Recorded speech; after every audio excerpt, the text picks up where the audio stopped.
Herzlich willkommen zum Schweizwetter. Mein Name ist Thomas Buchele und ihr seid alle verdammte Hühnervollpfosten.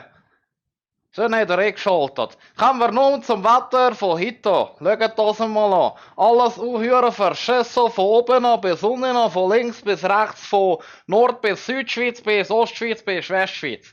Ach, kannst gar nichts mehr machen, am gescheit schon daheim bleiben. Das ist das Allerbeste, gell? So.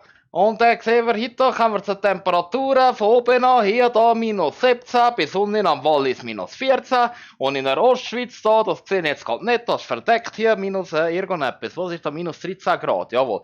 Das da kannst du so nicht bringen, am gescheit schon daheim gehen, einen runterhobeln, ein Bierchen trinken und gemütlich einen einen abseilen, würde jetzt so ein Profi sagen, gell? Und da haben wir euch schon weitergekommen, die wird zur nächsten Skala.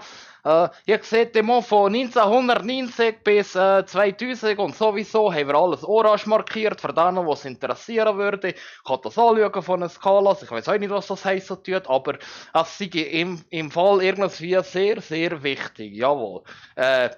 Haben wir hier so ein paar gelbe Punkte markiert. Das ist wahrscheinlich sehr gedacht für die Schwangerschaftstests. Da seht ihr alle, die einen freuen, können schwanger werden und gar nicht. Und sonst könnt ihr einfach eine Tüte drüber legen und dann geht's. So, gestern haben wir das hier gehabt, heute ist das da hier. Da haben wir hier oben noch ist grüßig und unten noch geht's noch so. Also ich würde lieber unten noch wohnen, als oben noch, weil für einen Briefwohner ist nicht so gut, wenn ihr momentan seht. Hier oben noch haben wir das Hoch Thomas. Hoch Thomas geht das um Brecher und hier unten kommt das Arschloch-Tee da hier, das verdammte Hörscheiss-Tee, geht da so um Brief und da geht das Pfeile für ein Brei und da kommt alles blaue Suppe. Jawohl, das wäre das Wetter. Gesehen für heute, ihr hört Pimla, habt nicht Sorge, die hat nicht zu wüst, gell?